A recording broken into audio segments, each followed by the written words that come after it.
All right, the next step in our process is we need to start moving files over to Google Drive. Now, you can do one of two things. You can either go through files and move them slowly as you kind of go through things and decide what you want to keep and what you don't want to keep, or you can move things a little bit faster and go through and organize them later once they're in your Google Drive.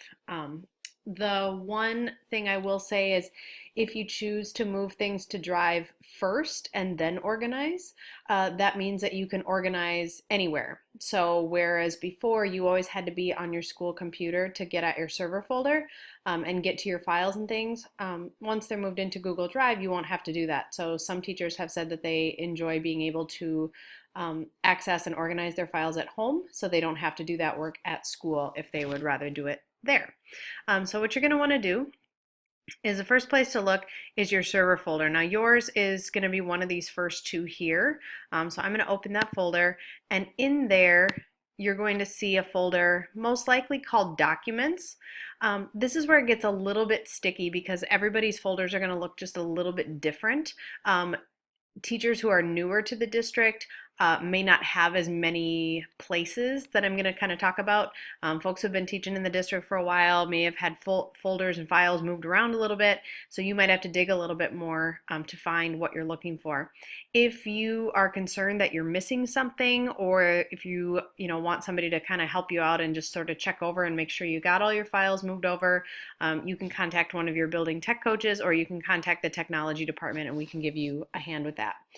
So you're going to want to open your Documents folder, and within that you're going to see all of these files and folders. Now I don't have a lot in here, but some people will have lots. They will have lots of documents and they'll have lots of folders that contain other documents. So what I usually like to do is I usually like to have that window open on one side, and then I like to go down and open my Google Drive folder, and I like to put that on the other side. And the reason I do that is because that way I can see both of them at the same time, and I make sure that the folders and files are going exactly where I want them to go. So you can do a couple things. You can select an item and you can simply drag and drop it over to Drive, and you'll notice that it's moving over here. And I only moved one thing, so that was a very easy move. I could also, if I prefer, I'll show you how I did that again, I could actually drag it into a specific folder. Like if I wanted it to go into a folder that I already have in Google Drive, I can drag it and I can actually drop that in there. So that's another option. You can also select multiple things. Like you can do a whole bunch of files at one time. You can do that by clicking on the top one you want and then going to the bottom one. And before you click there, if you press and hold the Shift key and you click, it will select multiple items, and then you can drag those over as well. Another thing you can do, you'll notice here I have a folder of things. I can actually drag that whole folder over and move it. And when I do that, it will show up here. So you can really decide how quickly you'd like to move things. A couple other things you'll see in your Documents folder that you don't need to move. You'll notice this Microsoft user data. That's just a folder that tells Microsoft kind of who you are and who's creating your files.